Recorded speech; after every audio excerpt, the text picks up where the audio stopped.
नमस्कार. राधे राधे. आज मी ना एक थोडं ते बीजमंत्राबद्दल तर मी तुम्हाला सांगणारच आहे. आपल्या आपल्या शरीरातली जी स्पंदनं असतात, आपल्या शरीरात जे आपले रक्ताभिसरण किंवा जे हे आहे, ते जे चालू असतं, आपल्याला अनेक मानसिक टेन्शन असतं, शारीरिक टेन्शन असतं. आजकाल तर खूप लोकांना म्हणजे त्रास आहे, अनेक संकटं आहेत. काही ना काही प्रॉब्लेम म्हणजे ते रामदास स्वामींचं ते तर अतिशय म्हणजे प्रत्येकाला लागू होईल असं वाक्य आहे, "जगी सर्व सुखी असा कोण आहे." ॲक्चुअली मला ह्याची सगळ्याची सुरुवात कशी झाली ते मी तुम्हाला आज सांगणार आहे आणि ते मंत्र पण मी तुम्हाला देणार आहे. ज्यांचा विश्वास आहे त्यांनी खरंच करून बघा. आपल्या जसं आपण देवाची प्रार्थना करतो, जसा जप करतो, तशा प्रत्येक गोष्टीसाठी एक बीजमंत्र आहे. तुम्ही तो कसा करायचा मी तुम्हाला सांगीन. इतक्या गोष्टी करतो ज्यांना तरीही काहीतरी मार्ग हवा आहे त्यांनी हे जरूर, जरूर, जरूर करून बघा. कळलं? तुम्हाला नक्की त्याचा फायदा होईल कारण मला जेव्हा मेसेज येतात, की ताई खरंच बरं फायदा झाला किंवा खरंच बरं वाटलं, तर मला पण त्याचा आनंद होतो. तर ॲक्चुअली ह्याची सुरुवात कशी झाली मी तुम्हाला सांगते, की स्वामी समर्थांची माझी आई अत्यंत भक्त आणि तिला अनुभव पण आलेत खूप छान-छान. तर पण त्यावेळेला मला एवढं त्यात म्हणजे रस नव्हता किंवा गम्य नव्हतं आणि आता मध्ये काय झालं अचानक मला वाटलं, की खरंच आपण असं का केलं? आता आपण स्वामी समर्थांची आता आई तर नाही आहे, तर स्वामी समर्थांची क्षमा मागूया. तर असंच मी चालत असताना YouTubeवर एक व्हिडिओ आला, की असं बरंच होतं. त्या बाई खूप बोलत होत्या स्वामींबद्दल. तर मी म्हटलं चला ह्यांच्या थ्रू आपण स्वामींना क्षमा करायची विनंती करूया. म्हणून मी त्यांना मेसेज लिहिला. मेसेज लिहिल्याबरोबर तिथनं एक असं छापील काहीतरी आलं. त्यात तुम्हाला एक प्रश्न विचारायचा असेल तर 1500 आणि 3 प्रश्न 3000 म्हणजे मी आतून हादरले म्हणजे इतके हादरले, की म्हणजे जे माझा हा व्हिडिओ बघतात त्यांना मी कळकळीची विनंती करते. आपण शिकलेले आहोत. आपण जरी दुःखी असेल जरी लोकांना संकटं असली तरी आपली शिक्षित बुद्धी नक्कीच जागृत आहे असं मला वाटतं. तर त्या बाईंचे मी मग एक पॉडकास्ट बघितला. ते तर बघून मला म्हणजे ना खरंच काय शब्द नाहीत म्हणजे एखाद्या गांजलेल्या, त्रासलेल्या, दुःखी माणसाच्याकडनं पैसे घेऊन आणि नाही पटत हो हे. कळलं की नाही? कारण स्वामी पण हे सगळं बघतच असतात, ते लक्षात ठेवा. तर सांगत होत्या, की स्वामी माझ्याशी बोलतात. तुमच्या प्रश्नांचं मला उत्तर देतात. ते मला हेच कळत नाही, आज स्वामी असो, गणपती असो किंवा कृष्ण असो, राम असो, त्यांचे करोडो भक्त आहेत, ते त्या भक्तांना भेटतील ना. आज उद्या मी जर तुम्हाला म्हटलं, मला प्रश्न विचारा, तर तुम्ही म्हणाल ना, मी तुम्हाला काय, मी डायरेक्ट स्वामींनाच प्रश्न विचारते ना. जेवढे तुम्ही भक्त आहात, तेवढेच मी भक्त आहे. मग मी का तुम्हाला प्रश्न विचारू? स्वामींसाठी असलेला प्रश्न मी सांगते. स्वामींसाठी असलेला प्रश्न किंवा कुठल्याही देवासाठी असलेला प्रश्न डायरेक्ट त्या देवांना तुम्ही विचारू शकता. कारण तुम्ही पण तेवढेच भक्त आहात ना. भक्ती तोलता येत नाही ना. तुमची भक्ती कमी कशावरून आणि माझी भक्ती चांगली कशावरून? कळलं की नाही? आणि त्यातून ते पण हरकत नाही. चला, पण त्यातून त्या प्रश्नांचे जर एखादी व्यक्ती पैसे घेत असेल, तर ह्याच्यासारखं दुसरं वाईट काही नाही. कारण लक्षात ठेवा, स्वामी सांगतील का माझ्या अडलेल्या, नडलेल्या लोकांकडनं तू पैसे लूट. मी तुला प्रश्नांची उत्तरं देतो. लक्षात ठेवा, की म्हणून मी सगळ्यांना सांगते, तुम्ही किती त्रासलेले असाल, कितीही तुमच्यामध्ये वर संकट आली असतील, तरी तुम्ही तुमच्या गावाच्या, शहराच्यामध्ये एकतरी स्वामींचा मठ असेल. त्या मठात जा. तिथे मनापासून म्हणजे त्यांना शरण जा, तुम्हाला स्वामी नक्की रस्ता दाखवतील. त्यासाठी तुम्हाला कुणाला पैसे द्यायची, कुणाकडनं उत्तर मागायची गरज नाही. उद्या समजा तुम्ही पैसे देऊन उत्तर त्यांनी दिलं आणि तरी तुम्हाला बरं वाटलं नाही, तर ती व्यक्ती काय म्हणणार तुम्हाला माहिती आहे? तुम्ही बरोबर केलं नाही म्हणून आलं नाही. प्रश्न संपला, पैसे गेले. त्यापेक्षा तुम्ही डायरेक्ट जा. तुम्हाला एक माझं छोटं उदाहरण सांगते हं. म्हणजे त्याच्यावरनं तुम्ही विचार करा की तुम्ही काय केलं पाहिजे. ते जिंकण्याचा मोह नाही ते स्वामींचं गाणं आहे. तर ना मी असंच गाणं म्हणजे म्हणते काय काय गोष्टी.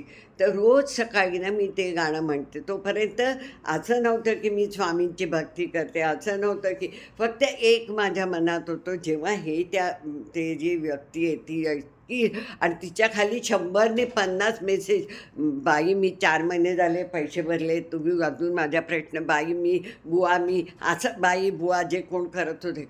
मला इतकं वाईट वाटलं, अरे ह्यांना जर मला मदत करता आली तर अशा लोकांना काही न घेता मदत करायची माझी फार इच्छा आहे.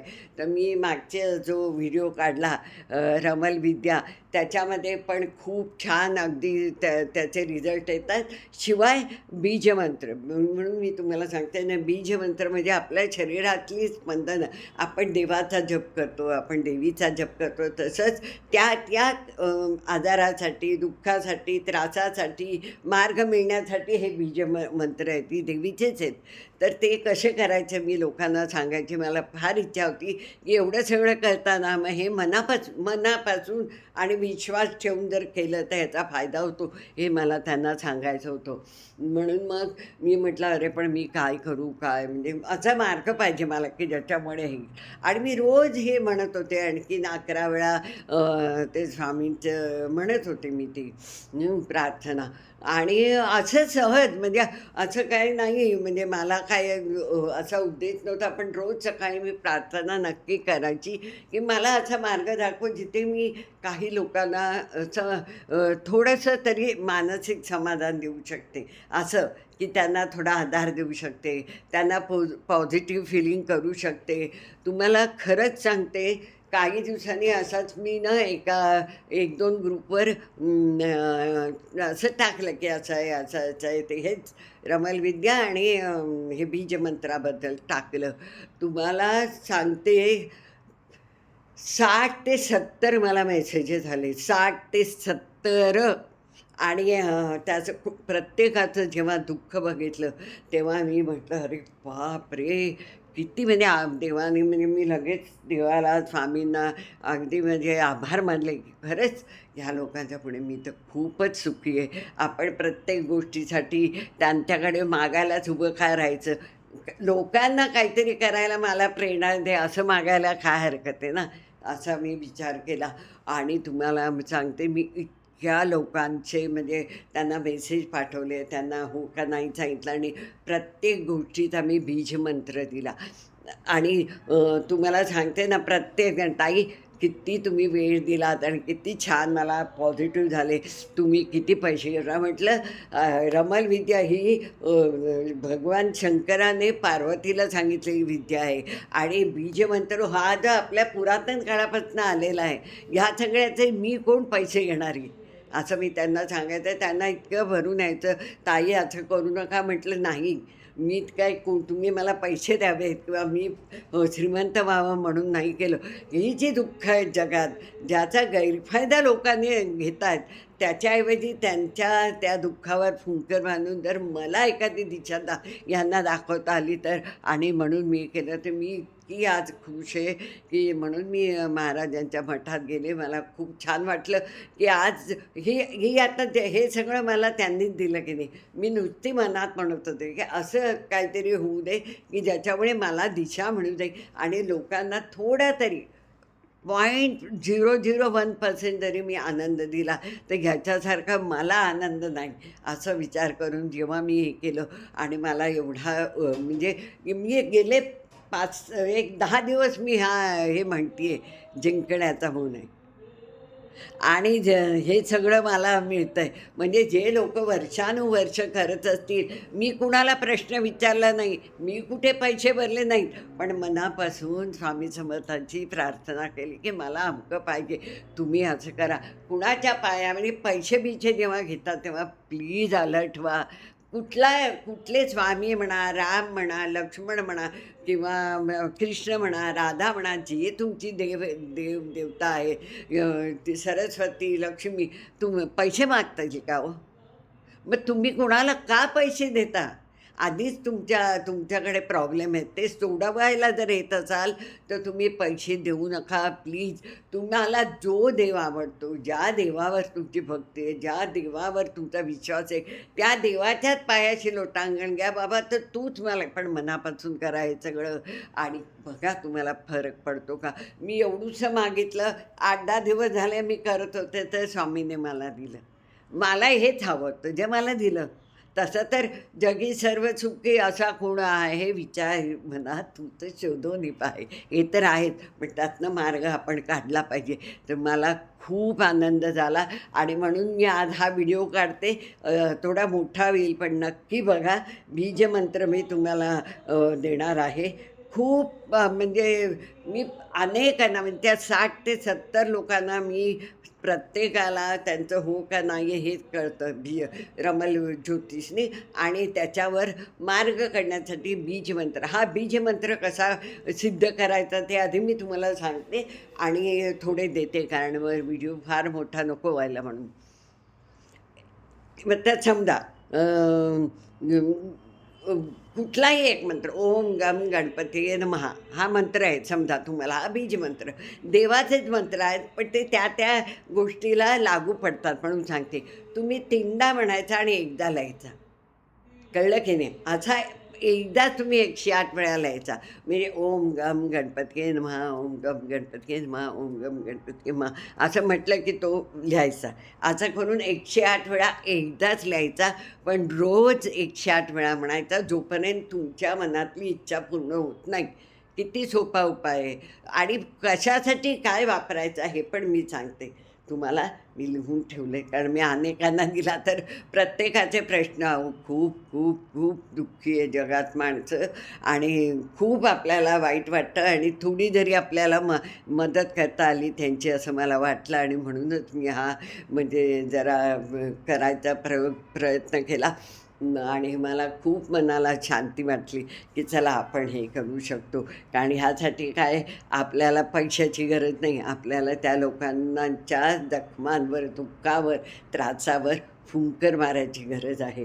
कळलं की नाही? आता समजा तुमचं एखादं काम वाढलं असेल, तर तुम्ही कुठला हे लिहायचा तर ओम ह्रीं श्रीं क्लीं श्रीलक्ष्मी मम गृहे धनपूर्ये धनपूर्ये चिंताये दुर्गे दुर्गे स्वाहा, हा बीज मंत्र आहे.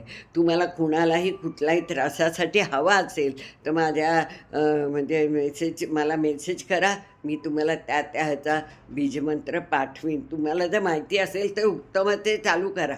माहिती नसेल तर मी मदत करेन. खूप हल्ली मानसिक टेन्शन, अशांती, खूप अनिजी असं अनेक ह्या एकूण आता युद्धाबुद्धामुळे आणिच आपली वाट लागलेली आहे. तर त्यासाठी ओम ऐं ह्रीं क्लीं असं म्हणायचं आणि गायत्री मंत्र म्हणायचा. हे सगळं नक्की करा.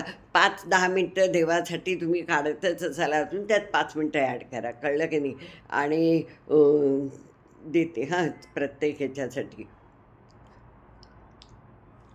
तुमचं घर, प्रॉपर्टी ह्याचा प्रॉब्लेम असेल, कुठे अडकलं असेल, काय मिळत नसेल किंवा स्वतःचं घर हवं असेल, तर ओम नमो भगवते धरण्ये धरणीधरे धरे स्वाहा, हा एक बीजमंत्र आहे. बीजमंत्र होतं कसं, त्याप्रमाणे आपण त्या दृष्टीने आपली विचारधारा किंवा आपली शक्ती हे करतो आणि देवापर्यंत ते पोचतं.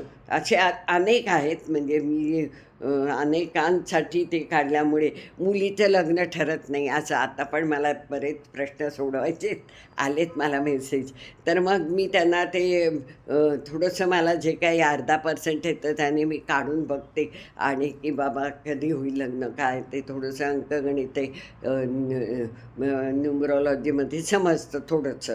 त्याप्रमाणे मी काढते आणि त्यांना हा बीजमंत्र देते. ज्यांचा विश्वास आहे, ज्यांना वाटतं की याने फायदा होईल, देवाचं करताय त्याच्यावर हे करून काय तुमचं नुकसान नाही झालं तर फायदा होणार. मुलीचे लग्न ठरण्यासाठी ओम हे गौरी शंकरार्धी आर्धिनिंगी यथात्व शंकरप्रिया तथा मा करू कल्याणी कांता कांता सुदुर्लभाम. हे शंकर आणि पार्वतीच्या बद्दलचं आहे. हा पण एक बीजमंत्र आहे. हा नक्की नक्की करा. नोकरी मिळत नाही असं ते बरेच अनेक प्रश्न आले. ओम ह्रीं क्लीं श्री लक्ष्मीनारायण नमः, ओम गम गणपतीये नमः असं आहे. आणि मला अजून बरेच आहेत पण आता मी एवढे बास करते, मोठा झाला व्हिडिओ. आणि दुसरं म्हणजे अनेक पालकांचे असे मेसेज आले की माझी मुलं ऐकत नाहीत, गेम खेळतात माझे. अशा लोकांसाठी पण बीजमंत्राची गरज आहे, कारण ते हताश झालेत की काहीच ऐकत नाहीत मुलं. आणि आपण आता आजकाल ऐकतो की नाही ते कसले विचित्र गेम आणि त्याची शेवटची पायरी म्हणजे जीव देतो. ते ते पालक पण वाचतात आणि आपला मुलगा काय ऐकत नाही म्हणताना टेन्शन येतच असेल ना त्यांना. तर मी नक्की सांगते की असं काही असेल तुमच्या आजूबाजूला कोणाला मदत हवी असेल तर तुम्ही करा. मी देईन तुम्हाला तो बीजमंत्र, तो तुम्ही त्या लोकांना सांगा. माझं काही म्हणणं नाही, मला फक्त लोकांमध्ये जमेल तेवढं म्हणजे मानसिक शांती कशी मिळेल त्यांना हे मला बघायचं आहे. त्यासाठी हे मला पाहिजे, त्यासाठी मी हे काम सुरू केलं आहे. तर तुम्ही नक्की ह्याचा विचार करा आणि मला मेसेज करा. मी नक्की तुमच्याला उत्तर देईन. राधे राधे.